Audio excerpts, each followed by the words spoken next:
it's a big show. Welcome to the Fade Route It's a big bad show tonight. with DNZ. Yeah, it's a big show. Here are your hosts, Cracking up, telling them lies. DNZ.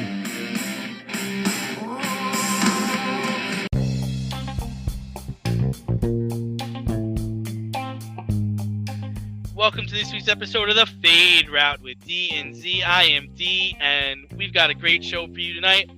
We're going to talk about Jack Del Rio's Dust Up, the NBA Finals. We're going to order up our favorite football jerseys. But we'll begin today's show with a preview of the Stanley Cup Finals. Despite being down 2-0, the defending champion Tampa Bay Lightning came back to win 4 straight to get to their 3rd straight Stanley Cup Finals, where they will meet the Colorado Avalanche. Can the Lightning win their 3rd cup in a row, Z? Well, first and foremost, congratulations to the Lightning. They took it to the Rangers. They mucked it up even more than the Rangers needed to survive. They played to the whistle. They played through the whistle in some instances. A couple of players stood out above and beyond. Kucherov, as we know, Stamkos came up big. Mikhail Sergachev had a stellar series, and you also had Andrei Vasilevsky. So, can they? They're there. So they have the opportunity has presented itself. Now, what's interesting to me is that the Avalanche have had 9 days off, whereas 9. So this could very well be a rust situation in the same way that the Rangers were able to blitz the Lightning the first game for a tune of 6 and then never got close to 6 ever again. So it's quite possible that can be the early onslaught from the Tampa Bay Lightning as far as the Colorado Avalanche goes. Francouz currently is the starting goaltender. Darcy Kemper, he might be in the lineup. He has been out since game 1 of the Western Conference Finals against the Edmonton Oilers. So if Darcy Kemper is in goal, that presents a little bit of a problem because Darcy Kemper's 6'5". He's a big guy, and a big guy makes a big target. Now, because of that, is he going to present more of a challenge to Tampa Bay and their skill? You have to say yes. Overall, it's going to be a good matchup. You do have, you have the veteran nature of the Tampa Bay Lightning, the players that were unproven previously, because this roster has turned over. We've mentioned it, right? Cedric Paquette is gone.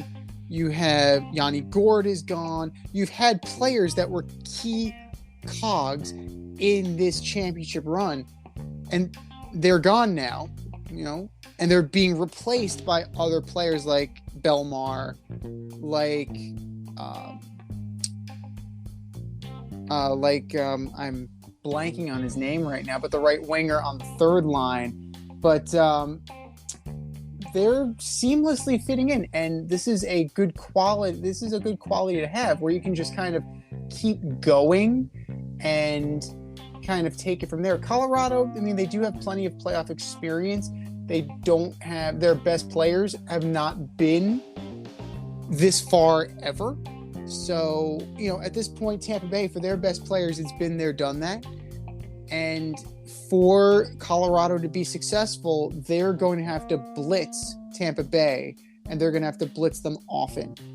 So another thing that really needs to be hammered home, Brandon Hagel, that was the guy. Left wing, not right wing.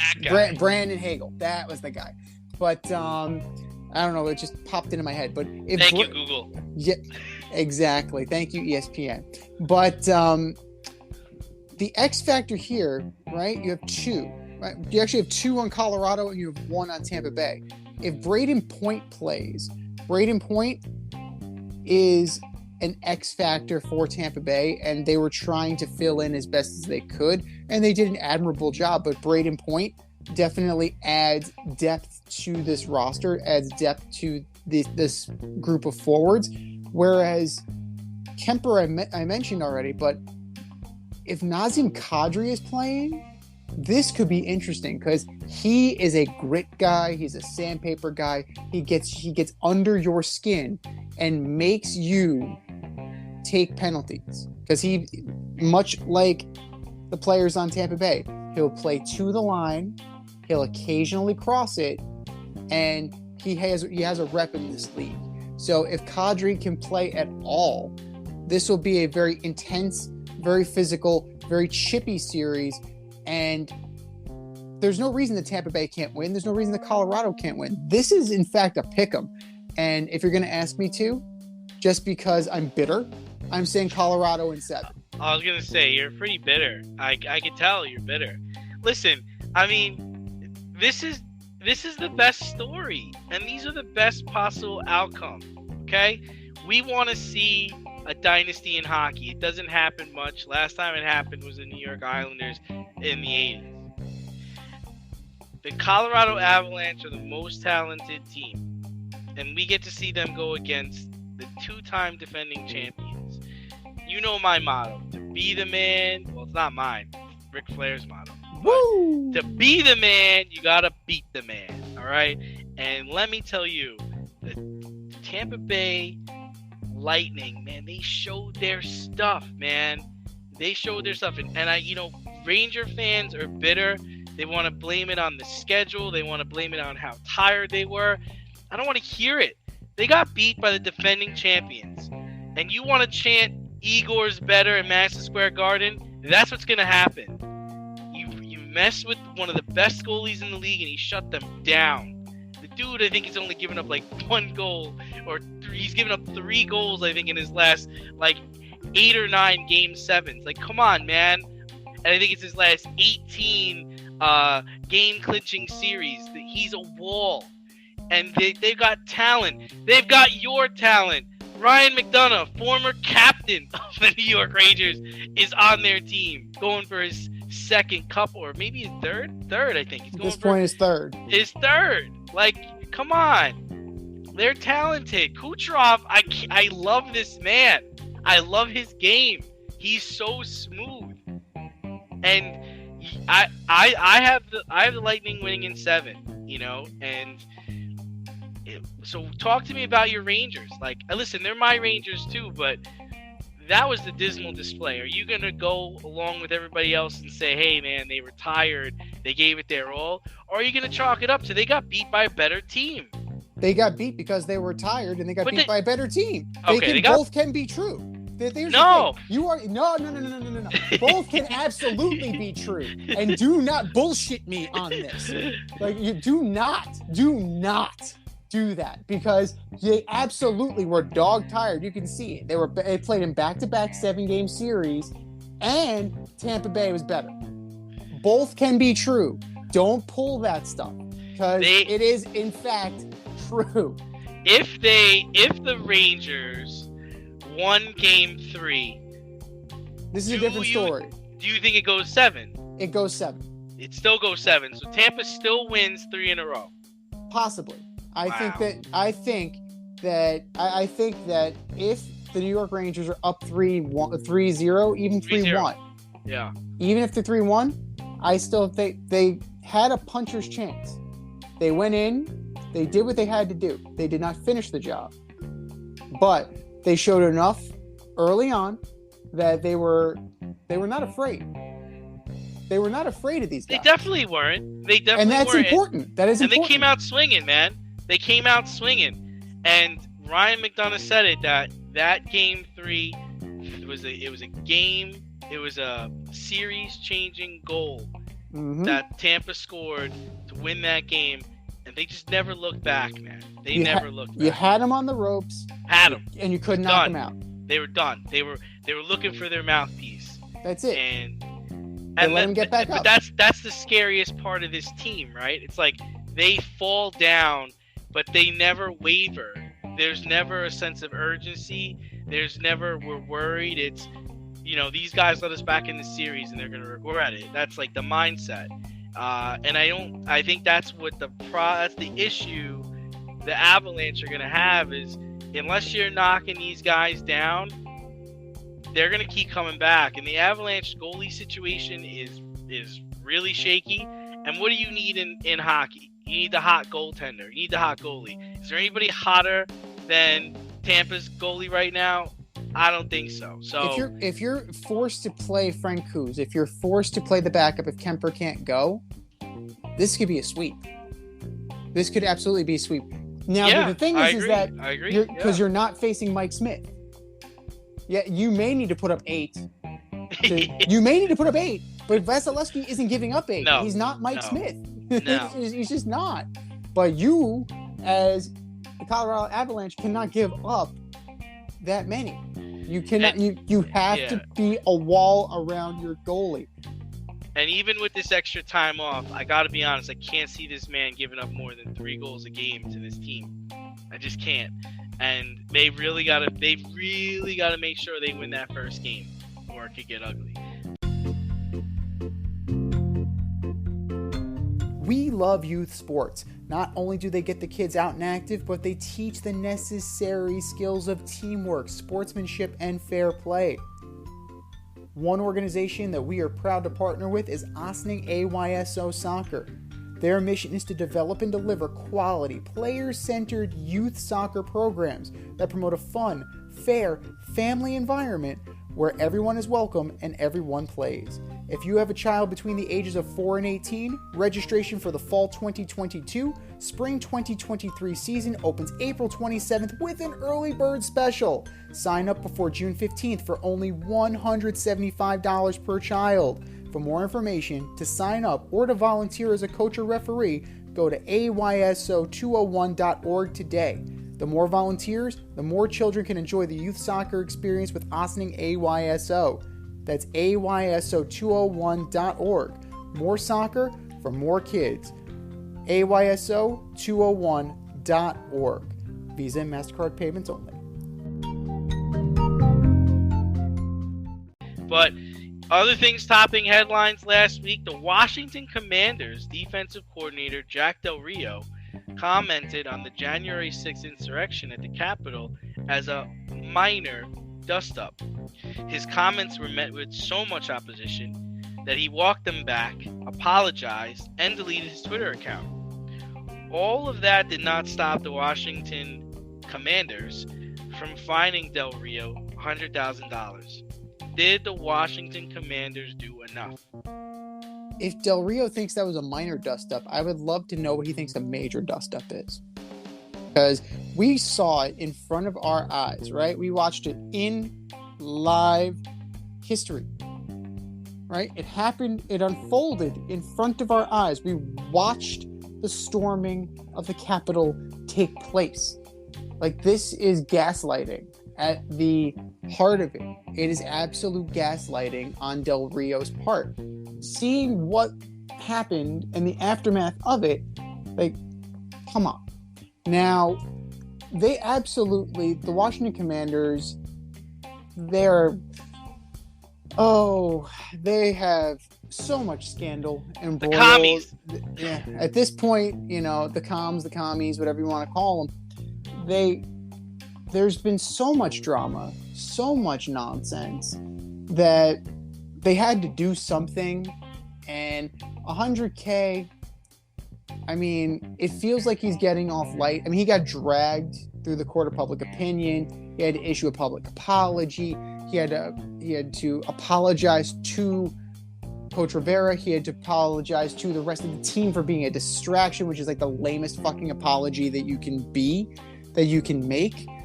Because if he doubled down, if he doubled down on it, he probably would have gotten fired. And not even because people disagree with him, but because of the media's backlash that it would cause. But in this instance, I think hitting him in the wallet is definitely the way to go, and it's a good opening salvo, kind of like, keep your mouth shut, and if you do it again, you're out on your ass. Yeah, I mean, when I first saw these comments, I was like, this guy needs to resign. I mean, what is he thinking? He's a defensive coordinator for a team called the Washington Commanders, a team that's looking to get a new football stadium.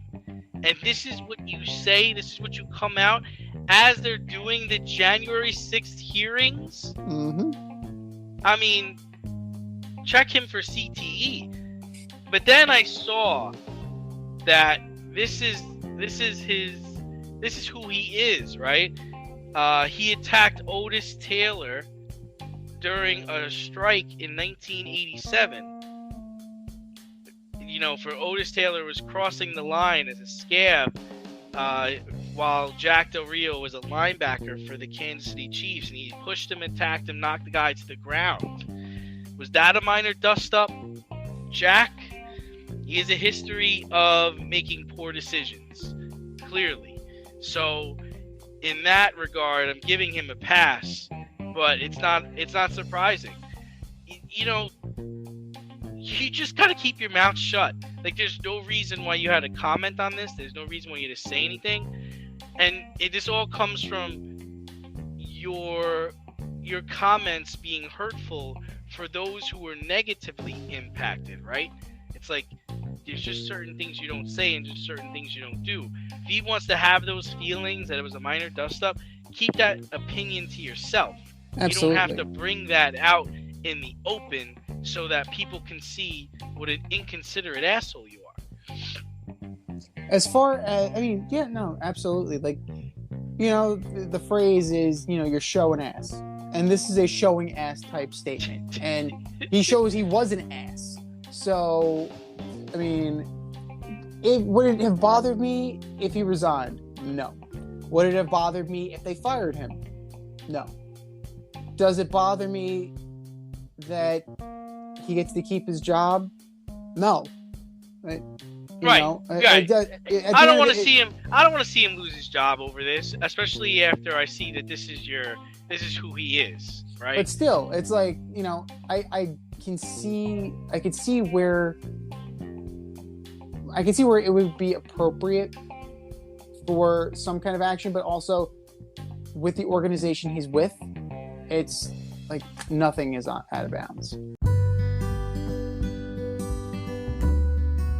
Avoid messy accidents. Get better stopping power with your brake pads. Callahan brake pads. You never know when you'll be driving in the road and there will be a truck tire that you need to avoid and save your family. Callahan Auto. We really care about what's under your hood. But one of the other headlines this organization is receiving is mandatory mini camps started opening up this week, and among the no-shows was Scary Terry, who's entering the final year of his rookie contract and wants a new deal, rightfully so. Contract talks are progressing nicely, but how important is it for the Washington Commies to get their star wide receiver into camp? A lot of Washington talk today. It's very interesting that we're keeping it not just in the NFC East, but particularly in the DMV area. East Coast, I-95, you know. Absolutely. We're gonna talk about Baltimore next. So this is perfect. But it's important. It's critical that Terry McLaurin gets into camp and builds some level of rapport with his new quarterback, Carson Wentz. You have to go in and you have to. If you're going to be anything in this division, and it doesn't look like they are, but you know, if you have any aspirations of being anything in the division, you need to have your best players practicing together so that you have some semblance of chemistry and you're actually going to be, you know, somewhat of a threat. If you're looking at it, right? He peaked in 2020, 87 catches for 1,100, almost 1,118 yards. Last year, 77 for 1,053 and 5 touchdowns. So, you know, not great numbers, decent, solid. But if he builds that rapport, kind of like what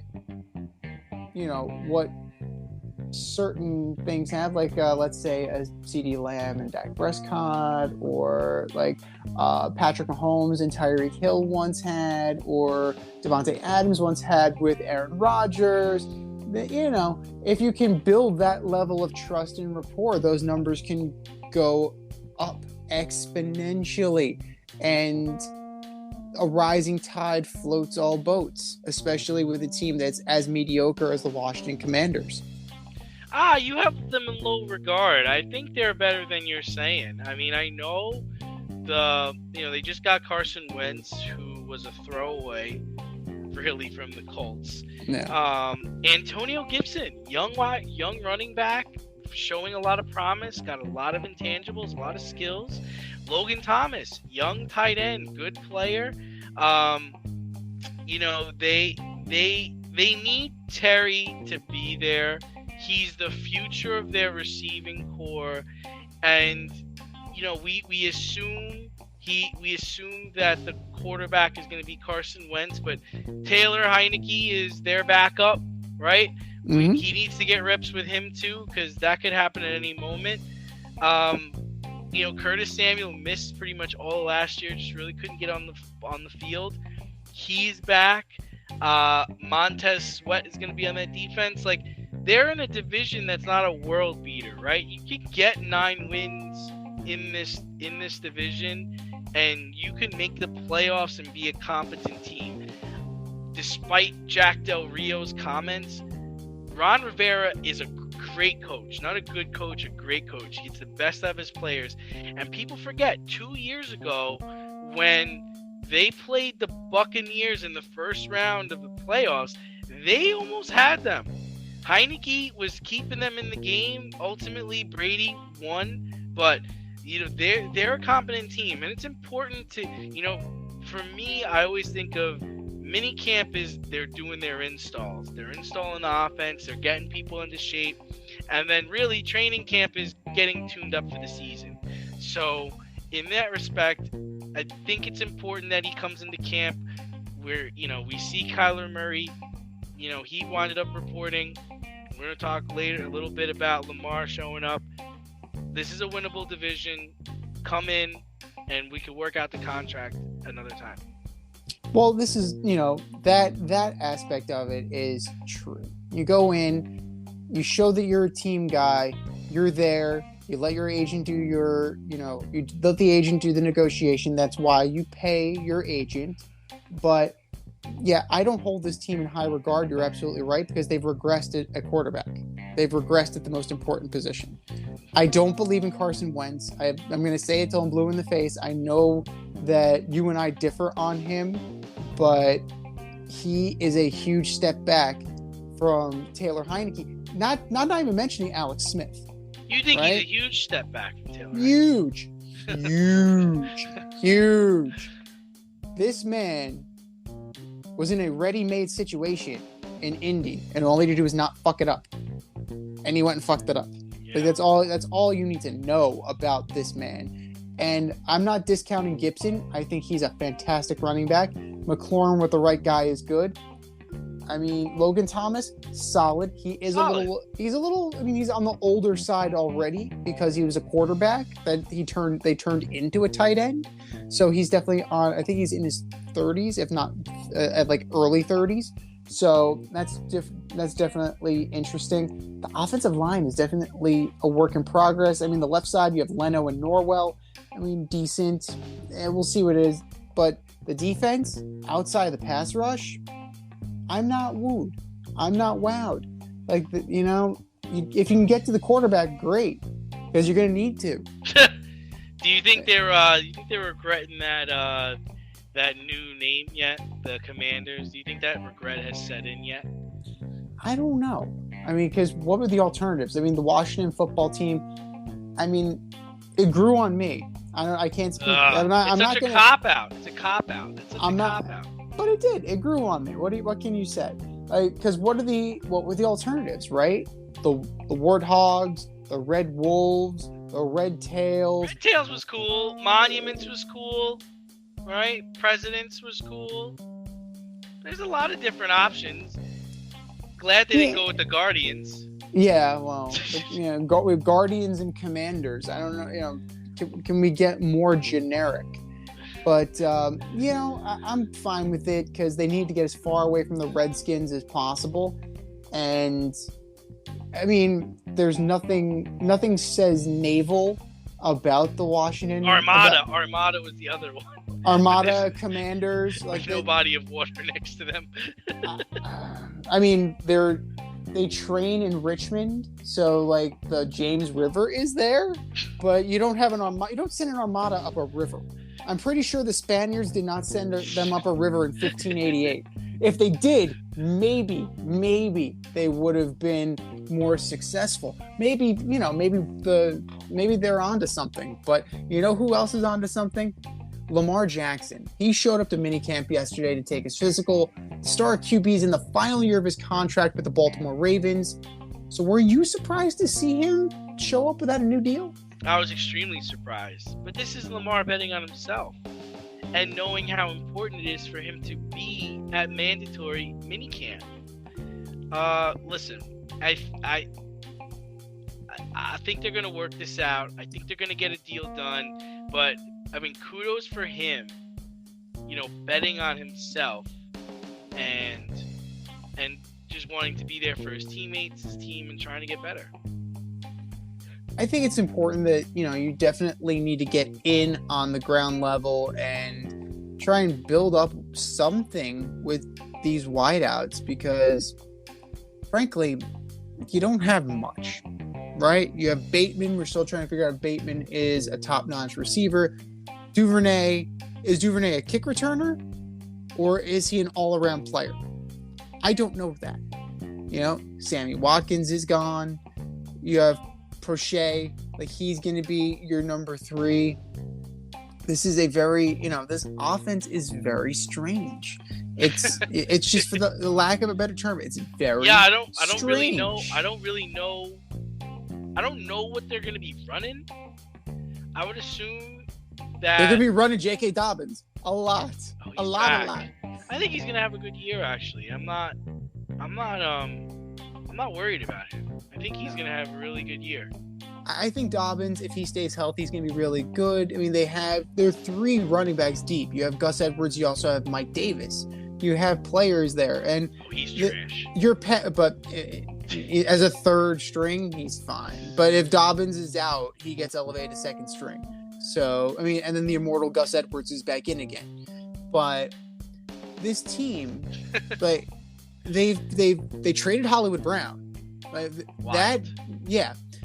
And they still, based on the depth chart I'm looking at, they haven't replaced him. I'm sorry. The offense runs through Mark Andrews. Well, listen, they open up their season against the Jets on 9/11. Wow. Looking at the Jets' first 10 games, Jeebus. Listen to this gauntlet. The New York Jets play the Ravens, the Browns, the Bengals, the Steelers, the Dolphins, the Packers, the Broncos, the Patriots, the Bills, and the Patriots. Jesus Can you Christ. say, if they had an AD, he would be fired? Yeah, they definitely. They can use a cupcake. That's 2-8 right there. If you're lucky, you might be able to squeak one out against the Browns, and I don't know, maybe you beat the Dolphins. But jeez, that's brutal. Pretty much starting off. You start off with 4 games straight against the AFC North. Ouch. You definitely are in some trouble. But Lamar Jackson could very well be in some trouble too. Because if you're looking at last year, right, he only started 12 games. Right, it was 7.5 overall. I mean, 65% completion, 64.4, fine, whatever. 16 touchdowns, 13 picks. Not that great, Sounds like a second year or a rookie year, right? It doesn't sound like a guy that just came off being an MVP. Yeah, it's not. It doesn't instill much confidence, but like all it did was reignite the fact that they don't have any weapons around him. And I don't understand what they're doing because they're systematically like stripping away these weapons and they're giving him rookies. And I don't see that this is going to benefit him because unless they're in the market for Julio Jones, which We've been possible. saying that you've been saying that for like 2 years now. I've been saying that, yeah, for a very long time. Sons You know, of with bitches. from the Titans trade. I mean, if the Ravens can score Julio Jones and Julio Jones plays up to caliber, the Titans are going to look so bad for giving up all of that to get half a year. Word on the street is the Carolina Panthers are looking to pick up Baker, but they want the Browns to eat the majority of his salary. And that'd be interesting if Baker goes down to Carolina, so that Carolina has Darnold and Baker, two of the top 10 picks in that draft, right? Yeah, and meanwhile, Lamar Jackson is outclassing both of them. Pretty much. And really, Josh Allen is just killing everybody.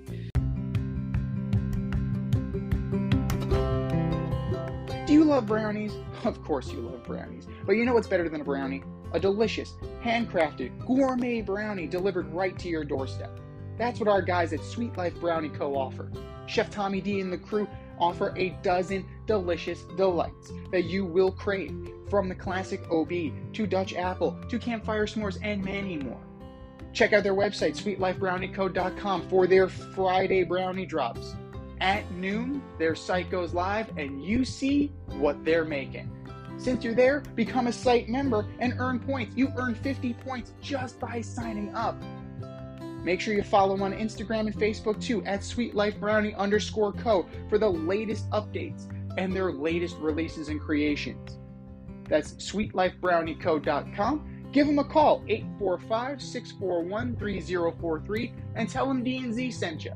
That's sweetlifebrownieco.com, 845-641-3043. Sweet Life Brownie Co., because there's always room for a brownie. But, another news kind of buried this, right? I mean, the Golden State Warriors came out firing last night to improve their record at home to 11-1 this postseason. The Celtics were previously undefeated after a loss during the postseason. Well, they lost last night. Now, the winner of Game 5 usually goes on to win the series. If the Warriors go on to win the series, will Steph Curry go down as a top 10 player of all time? It's a good question. I mean, if you take into account the entirety of it, including the postseason, absolutely, Steph Curry is definitely going to be up on that list. Now, I'm not saying that he is going to be high on the top 10.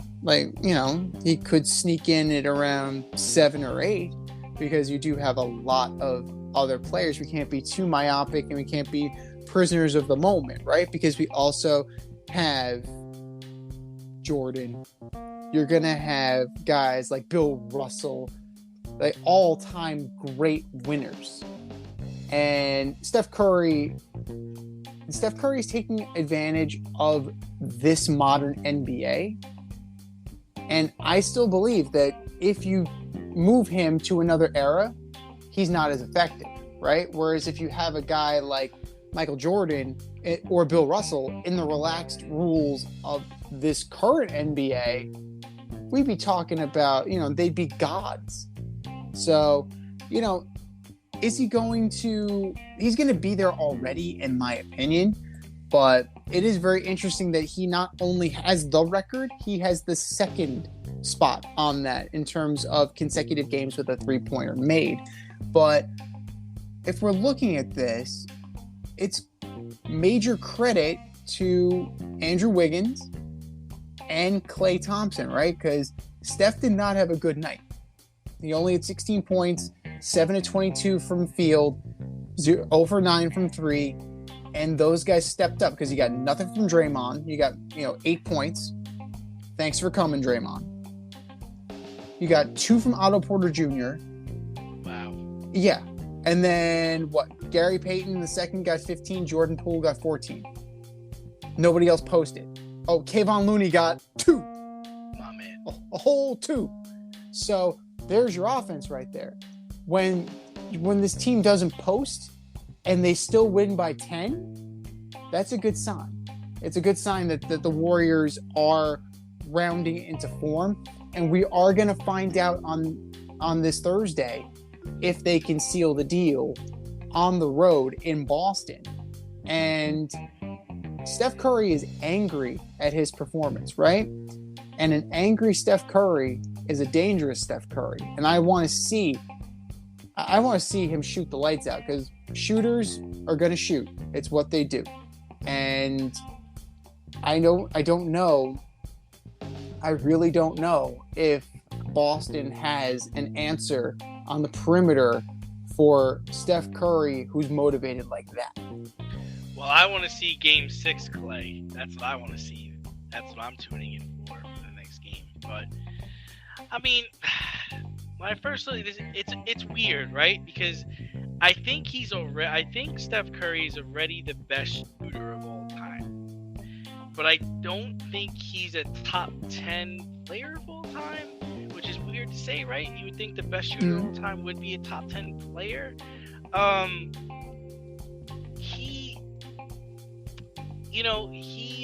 He's an interesting one. He's just a result of the times. He's a result of where we are in the era of basketball. But even if he wins this next title and he gets his 4th ring, I don't think he enters that top 10 player. Because I have MJ, Magic, Bird, LeBron, Kareem, Shaq, Kobe, Barkley, Olajuwon, Chamberlain, Russell. Those, you're not better than those guys. Maybe top 10 guard, right? Yeah. Michael, Magic, Kidd, Gary Payton, Nash, Ray Allen, Stockton, Reggie Miller. Okay, yeah, he could become a top 10 guard of all time, but he probably is already a top 10 guard of all time. So this win does a lot for him in the sense that I think if he's better than Durant if he gets this. He beats Durant out. And I think he takes a step towards LeBron. LeBron for me changed the game because he was the first player since I think Magic that could really play all 5 positions, and he went to the finals like almost every year in a row. The problem with LeBron was that he lost finals, and a lot of times he went to Miami to team up with players. He was always teaming up with guys. It wasn't like his team. Like, let's not be twisted. Golden State Warriors, they're Steph's team. Even though last game he was 0 for 9 from 3 and only had like 16 points, and they still won the game. Despite those numbers, they won. But I still think he needs to be on the team. Right? He's still their most valuable player. I wouldn't say Golden State could get any further without him, right? No, definitely not. So that's where I am on Steph. I think, to beat LeBron, he'd probably have to win 2 more titles, and then I'd say, okay, this was really the Steph Curry era.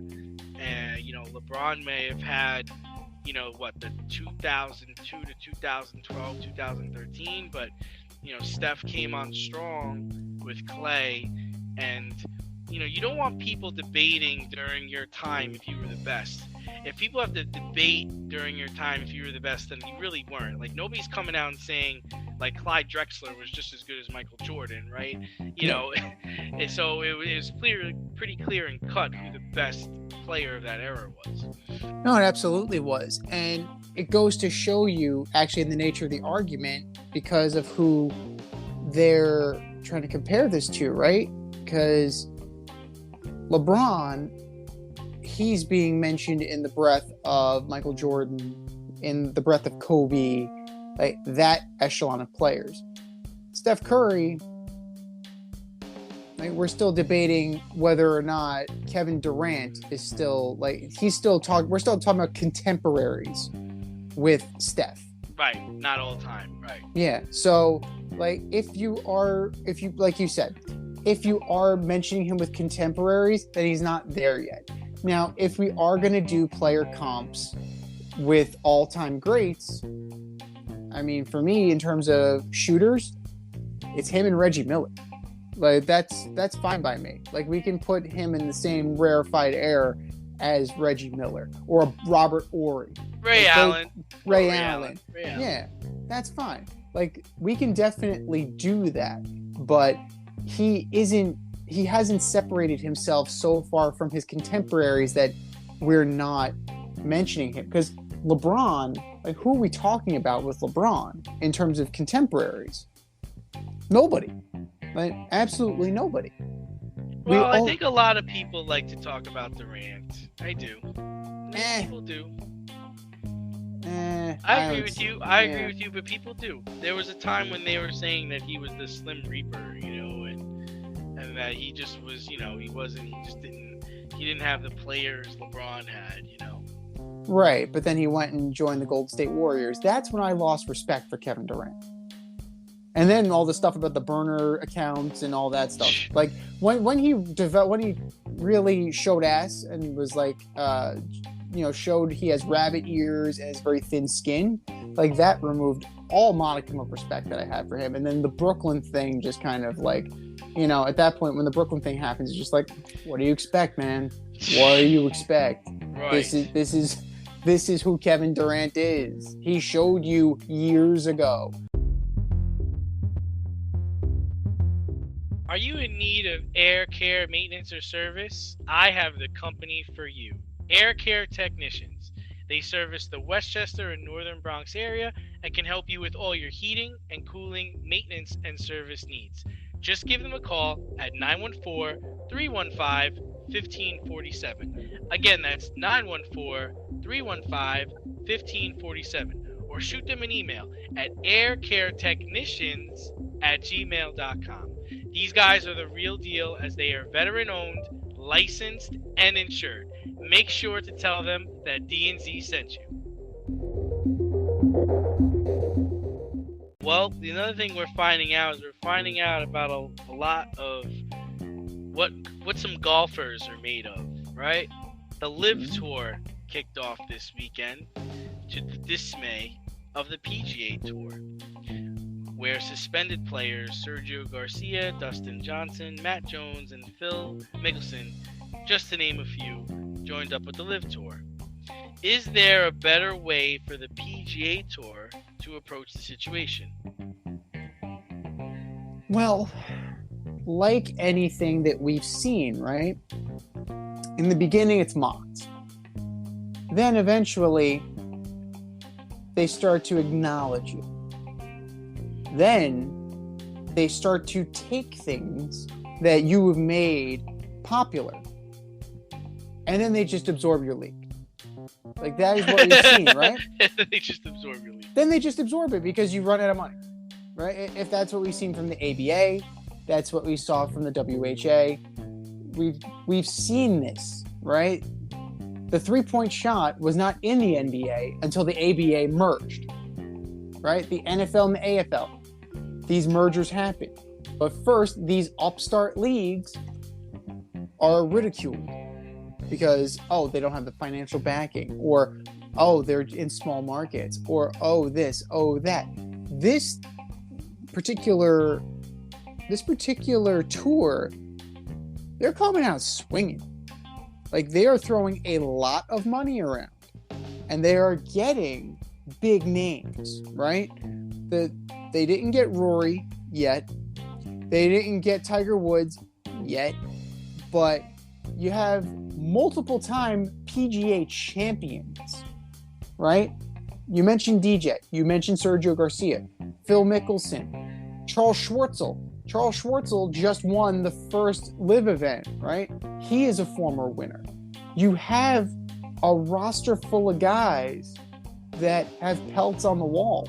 They have name recognition. So you're going to get eyes. You are definitely going to get eyes. But at some point, the PGA Tour is going to have to stop with the enmity between them, right? Because you had the league president, you had Jay Monahan coming out saying that, they need us. Really, dude? Really, dude? Charles Schwartzel just took home a clean $4 million for winning that event. They don't need you, dude. I think last place is like 130,000. Excuse me.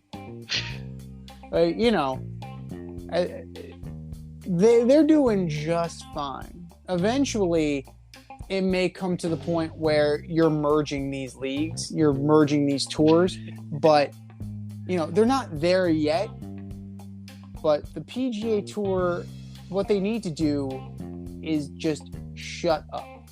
Shut up and just let them have their moment, have goodwill, have grace, and try and work with them. Yeah, I mean, I don't know how the PGA Tour could think acting in this way is going to attract golfers to come play on tour, or going to get the golfers that got suspended and left to come back. It seems like the PGA Tour is acting like a jealous ex-girlfriend. I mean, that's what I feel like. If golfers want to play on another tour, let them. They're still playing the majors, so what does it matter? If anything, the PGA Tour should accept the competition, right? And hope that the new tour brings a new audience or new revenue streams, new competitions that you could create. Stop, look at them as a competitor, but try to benefit from that competitor. Don't fight with them. Figure out a way to compensate players and try to build cross-functional deals for the future. I mean, let's see. The PGA Tour is funded by billionaire corporations, right? And probably the TV networks. But eventually that LIV Tour is probably going to get a TV contract. And if I'm not mistaken, the LIV Tour is pretty much funded by the Saudi Arabian government. Mm-hmm. Those pockets are deep.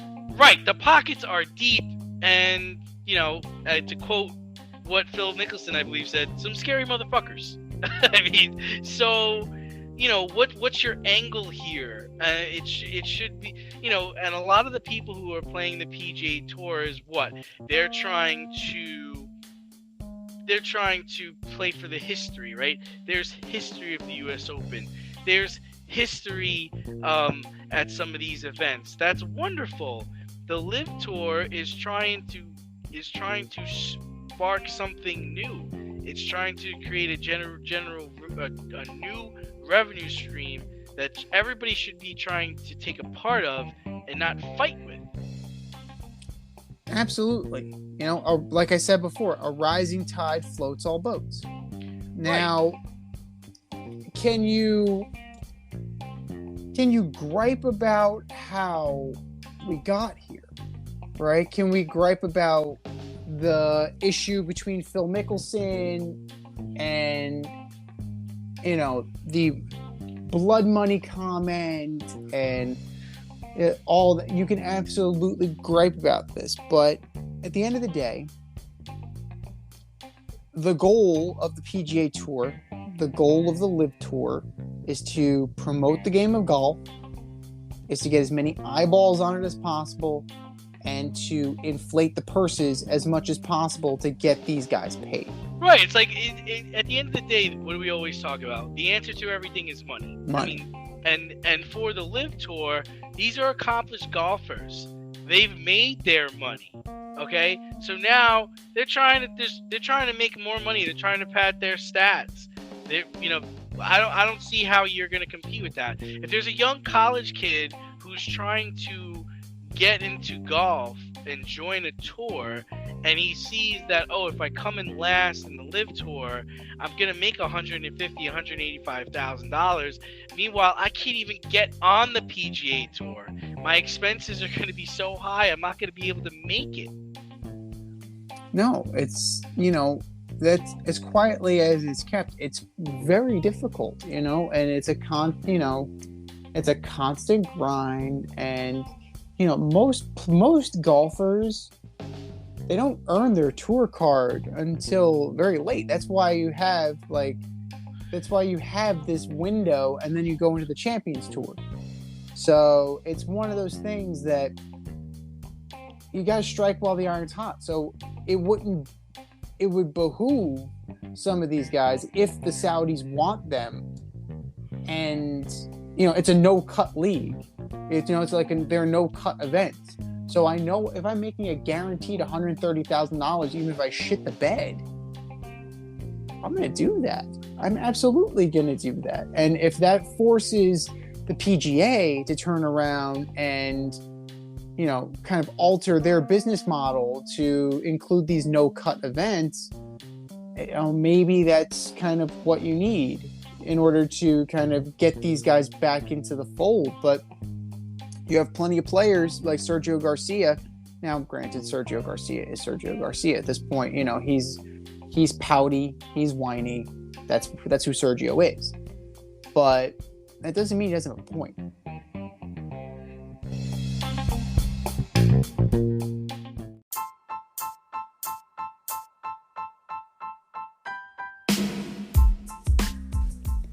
It's time for the mail route on the Fade Route. If you want to get featured, hit us up, faderoutemail@gmail.com, or slide in those DMs at Fade Route Podcast on IG, or drop us a line on our Twitter page at Fade Route DNZ.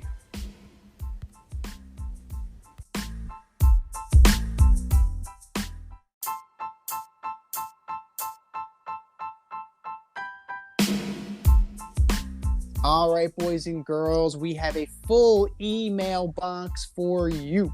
And if you want to slide it in our mailbox, hit us up at faderoutemail@gmail.com, or slide in those DMs at Fade Route Podcast on IG, or Fade Route DNZ on Twitter. The first email today comes from Ben in Osney. Hey guys. People like to refer to Draymond Green as a future Hall of Famer. Can a guy with the same number of fouls as points in an NBA Finals really be considered a Hall of Famer? The short answer for me is no. I don't know why people like Michael Wilbon, Stephen A. Smith, and Jalen Rose say Draymond Green is a Hall of Famer. I don't care if he facilitates the offense and they play better when he's on the court. His style of play doesn't work everywhere, and we'll see that when he leaves Golden State. I'm not sure I'm taking him over Garnett, Rodman, Barkley, Malone, or Duncan. I don't see it either, to be perfectly honest. Can't figure it out. I don't see it. Because he's good to the media. Like, he's always good for a soundbite. That's the thing about Draymond Green. He's always going to court the media. You're going to know exactly where he stands. He's candid. He's engaging.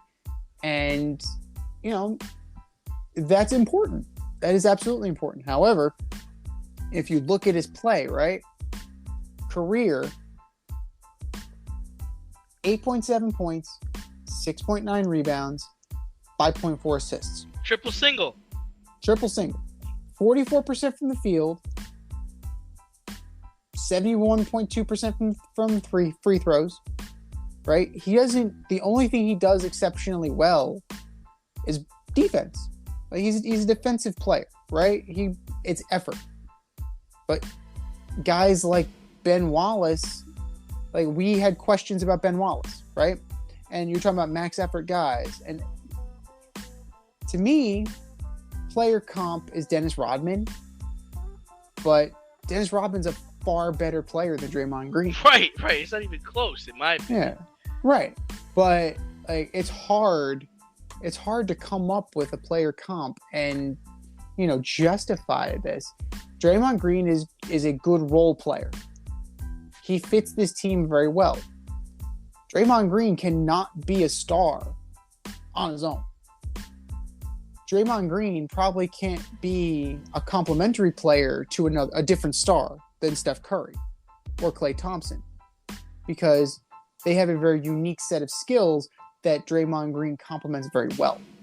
You put him on the Lakers with Russell Westbrook, I don't see it, You put him name a superstar. Like, you put him in Miami with Jimmy Butler, that could be a fucking train wreck, and I'd be there for it. Like, I would love to see that. I would like to see Jimmy Butler and actually, now that I'm thinking about it, I kind of want to see Jimmy and Draymond on the same court. Like, that would be hilarious. But yeah, like, he just has a very specific set of skills. He's right place, right time. I just don't see him as a Hall of Famer. Email number 2 comes from Daniela in Coral Gables, Florida. Hey, we're trending south of DC. We finally made it. Tyreek Hill said on his Needed to Be Said podcast last week that Tua was more accurate than Patrick Mahomes. Too soon to take shots at his former teammate? You know, Tyreek's going to learn the hard way how good he had it. You know, I do agree Tua might be more accurate, but Pat can throw bombs. Don't compare a Honda to a Ferrari. I mean, Hill's not a possession receiver. He's a speed guy. Speed guy needs to run as far as he can, run under the ball, catch it, and keep on running.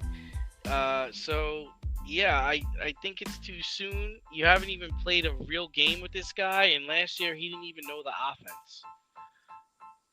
I mean, how are we defining accuracy, right? Are we defining it as completion percentage? Are we defining it as he's going to throw it to an open spot and I'm going to run under it? Like, how is Mr. Hill assessing this accuracy? Is it the stationary drill that Russell Wilson won at it was during the Super Bowl. It was at the Players Week. Like, are you doing it that way? Like, how are we assessing this? Because if you're looking at completion percentage, like, Tua Tagovailoa is 66.2, Patrick Mahomes is 66.1 for his career. So that is very interesting. Is it shade? It's absolutely shade. And is it Tyreek Hill trying to be a good teammate to build up his quarterback who he knows is under fire? That's also true. But if you look at the game, right? If you actually watch, and I'm not saying watch highlights, I'm saying actually watch the game, you cannot put Patrick Mahomes and Tua Tagovailoa in the same stratosphere. The only thing they have in common is that they play quarterback. That is it, and that is all. And, you know, Patrick Mahomes is head and shoulders above Tua Tagovailoa and will be head and shoulders above Tua Tagovailoa for a very long time. You know, kudos to Tyreek Hill for trying to prop his guy up, but I don't see it. I don't see it at all. Email number 3 from Drew in Costa Mesa, California. Hey, now we're on the West Coast. Nice. Jerick McKinnon signed back with the Chiefs this week. Who do you ultimately see leading the team in carries this year? I actually like Rojo. I think he's got a lot to prove. He played for the Bucks, has a ring, was replaced by Leonard Fournette. I think he's got a lot to prove. I like his chances of being their guy. I can see it being a relatively even split if Edwards-Helaire is healthy. If Edwards-Helaire is not healthy, then it's going to be the Rojo show. And Rojo has demonstrated that he can do the job, right? Granted, Leonard Fournette can do it better, but Leonard Fournette's not here. So I think Rojo deserves a shot to see what he can do. Jerick McKinnon is a third down back. You know, he's not a guy that is going to carry the workload. You know, he didn't do it in Minnesota. He didn't do it in San Francisco. It's just not, it's not his deal, and it's okay. You know, not everybody's a bell cow. How many running backs in this league are actively considered bell cows? Jonathan Taylor and Derrick Henry. Like, that's about it. Like, those are the only two I would say are definitive bell cow backs. So I think Rojo and Edwards-Helaire are definitely going to get their fair share. just because, the wideouts, I mean, Juju, Hardman, and Valdez-Scantling do not equal Tyreek Hill. You throw in Josh Gordon, too. 4 of them, they don't equal Tyreek Hill. Sorry. So, at this point in time, the Chiefs are definitely going to be a run heavy, and it's not going to be like the Chiefs that we're used to. And I think that's going to benefit them in the long run because everybody's so geared up for this pass, and you just hammer away with Edwards-Helaire and Rojo, and this could be something that keeps them going and sustains their dynasty of one for a little bit longer.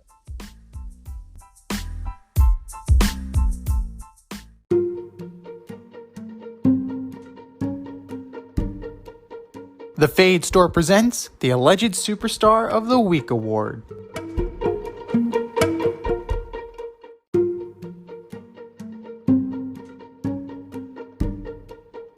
All right, boys and girls, you know what time it is. It's time for the Alleged Superstar of the Week. You know how it goes. We put up a poll on our Twitter account at FadeRouteDNZ, and you vote. And you vote, and you vote, and you vote. And do you know, D? Do you know who took home the stellar ass trophy last week? I don't. Well, it was one Deshaun Watson. Like, Deshaun Watson is starting to run away with this to the point where we may need to make it the Deshaun Watson Alleged Superstar of the Week award. I'm just saying. I'm throwing it out there. But Deshaun Watson was last week. Who was your nominee list for this week, D? All right. First up, I've got Jack Del Rio, defensive coordinator for the Washington Commanders, calling the assault on the Capitol a minor dust-up. Just stick to coaching the football team, Jack Del Rio. You are my Alleged Superstar of the Week. Number 2, the Italy national team lost to Germany 5-2. Gave up 5 goals to Germany, including 2 to Timo Werner. What is going on with the Italians? The Azzurri guys are my Alleged Superstar of the Week. And last, and a surprise to you, Z, Steph Curry, best shooter of all time, goes 0 for 9 from 3 in Game 5 with only 16 points, but his team still wins. You're supposed to be the Finals MVP and possibly a top 10 player all time. Dude, you gotta hit your 3-point shots and you gotta will your team to victory. Steph Curry, you, my friend, are my Alleged Superstar of the Week. What do you have, Z? Well, first and foremost, you put Steph Curry out. I did like the Tim Allen. Really? Yeah. I like that, but that just that kind of knocked me for a loop. But all good choices. All good choices. In Italy is just, they lost to South Central Macedonia or whatever it was. What is going on? Northwestern Macedonia State. I don't know. But, all I know is that our Azzurri are not going anywhere near that World Cup in Qatar. Brutal. And, it's ridiculous. It is ridiculous how the mighty have fallen. Just from Euro last year. They won the Euro. They won the Euro. And now we can't beat anybody. 5-2. Good Lord, man. Come on. Granted, I get it's Germany, but still, come on. You're better than that. But speaking of you're better than that, Tony La Russa, for your 2-strike, 2-out, intentional walk to Trey Turner that turned into a 3-run jack for Max Muncy. 4-pitch walk him. Huh? Yeah. It's 1 and 2? Nah, it's all right.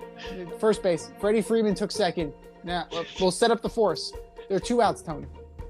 I said what I said. Damn it. I said what I said.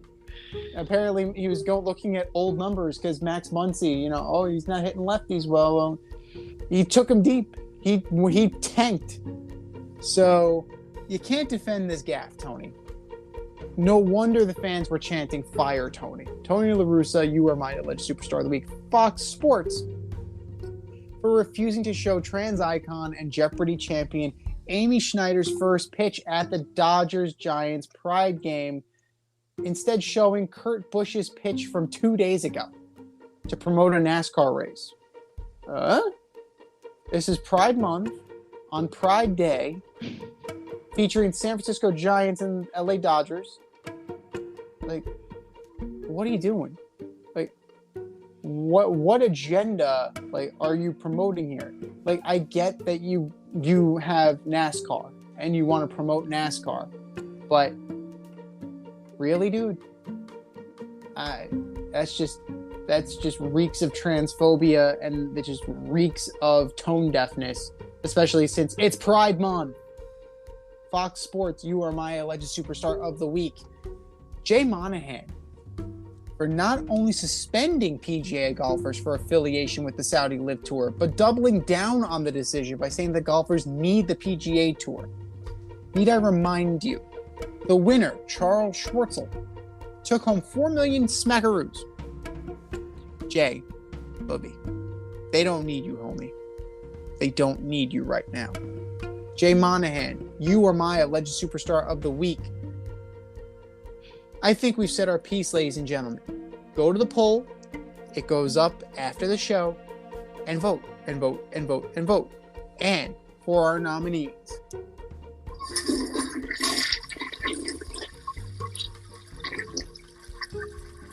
Just do better, boys. Just do better.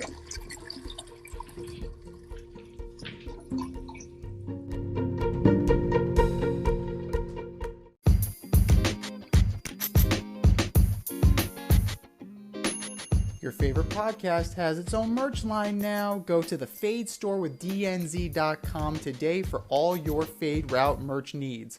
I'm talking tank tops, t-shirts, sweatshirts, like yoga pants, we got those too. Like some cool accessories, we got those too. And we're not done yet. We have so much more planned for you, but check out what we have today at the Fade store with DNZ.com. That's the Fade store with DNZ.com.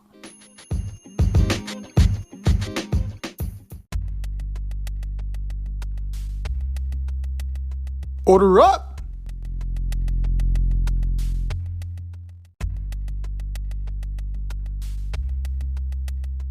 All right, boys and girls, it is time for us to order up. Order up, order up.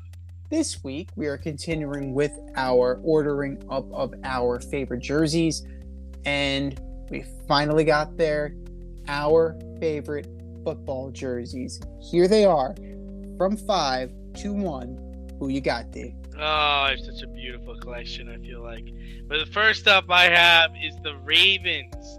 Loving their home black jersey, white numbers with the gold outline and the purple depth to the numbers. It is one of my favorite jerseys, and it has the Ravens crest on the sleeve, little B and R, little Maryland flag in there. It's awesome. Number 4, I have the Bucks away jersey, the white jersey. You got the red numbers, black outline, pirate ship on the sleeve. Brady rocking that 12. Definitely going to pick that up before he retires. Number 3, surprise you. Buffalo Bills, their current away jersey, the white jersey, blue numbers, red outline. It's a beautiful jersey. I remember when CJ Spiller used to rock the 28 in that. It was beautiful. I'll probably get an Allen one of these days. Number 2, this was close for me. Number 1 and number 2 is hard. But with number 2, I went with the 1998 49ers home and away jersey. So the away jersey was the white jersey, red numbers, gold outlining with black interior. And I loved it when they wore it with the white pants, but the gold pants were nice too. And then the home jersey was the red jersey, white numbers, black outline, gold pants. That's a hot jersey. And number 1, it's every kid's favorite jersey back in the day. It was that Dolphins jersey, the all-time jersey, where you have it has to be the away one with the white. It was the white jersey. You had the teal numbers, and I got my Dan Marino jersey here with the orange outline and the dolphin wearing the helmet on the sleeve, and then you had the striped sleeve with the teal, white, orange. Hot. Z, what do you got? I mean, those are good choices. I mean, you can't really go wrong with any of them. For me, I'm going with the 99 Giants as my number 5. Oh, this is garbage. Classic. 99 Giants? The 99 Giants. Jeez. Now, but they're not so appreciably different from the Phil Simms and the Lawrence Taylors and the early on of Michael Strahan. Like, I like these uniforms. I like when they bring it back for the color rush, right? They Which bring one? Wait, which jersey? The home or the away? I personally will go with either, but like the all white, I think it's kind of slick. Like, I think it's nice with the blue helmet. I think it's a pretty cool look. And, you know, I get excited when they break it out for the color rush. And, you know, it just takes you back to better times as a Giant fan. So, like, for me, I'm going with that. Okay, No. yeah, it's very close to the Bills jersey. It's not that far off. It's not that far off. No, it's not like the Peerless Price Bills jersey with the red on it. Like, Right. that was a little too far away, but the Giants are just nostalgic enough. Number 4, I mean, I like the Patriots. Like, it's just classic, right? The navy blue with the gray and the silver helmet. It's just the Patriot logo. At this point, it's become as iconic as the Yankee pinstripes. So, I mean, I would do this if we're going to do like polarizing teams, right? It would be the New England Patriots or the Dallas Cowboys. Well, fuck the Cowboys. So I'm going with the Patriots. Number 3, the New York Jets.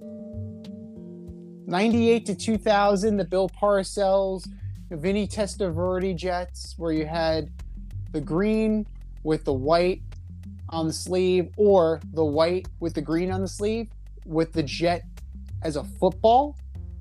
To me, that is just old school, as old school gets, with the green Sandy stocks. Like, that is just classic. And it really, like, it classed up the joint a little bit for the Jets. You know, the Jets can sometimes come off as a little, you know, with that Kelly green, and just, it comes off as like derivative of the Eagles. This, like, really set them apart and made them look like their own kind of, you know, their own design. This might seem a little out there, but number 2 for me, it's a time period. The 2004 to 2008 Seattle Seahawks, with that teal, like that dark teal. Yeah. The Matt you see Matt Hasselbeck, you see Sean Alexander in it for a little bit. Jerry Rice was in it. It's a different uniform, you know? It definitely, like, it caught your attention, and it wasn't, you know, I personally can't stand the neon green ones, like the highlighter ones, but this one, it's understated, and it was just a departure from previous Seahawks lore, and it just, you know, it made for something different and refreshing.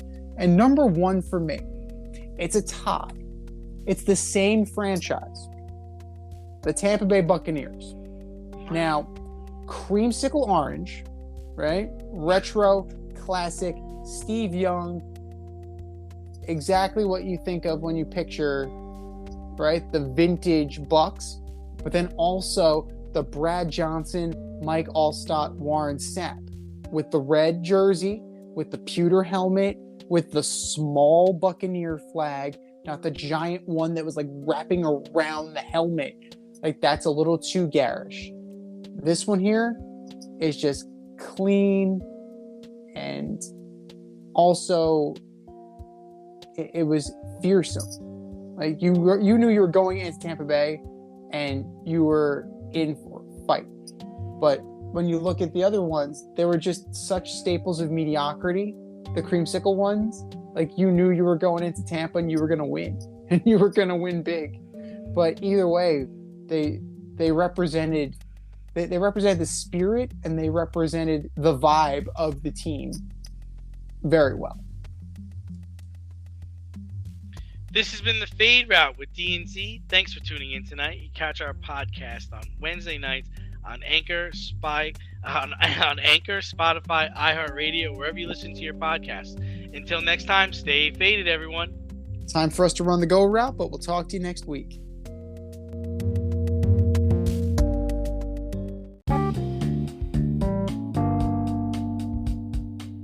Want to get on the action, we want to hear from you. Hit us up, faderoutemail@gmail.com. Slide in our DMs on IG @FadeRoutePodcast. Drop us a DM on Twitter @FadeRouteDNZ. Comment on our YouTube channel, The Fade Route with DNZ. Questions, comments, picks, segment suggestions, you name it, we want to hear from you. Get at us, in crowd. Thanks for listening to this episode of our podcast. If you like what you heard and want to hear more, be sure to like and subscribe on your favorite podcast platform. Rate us 5 stars, leave us a review, turn on subscription notifications, and tell your friends. Spread the word, spread it wide.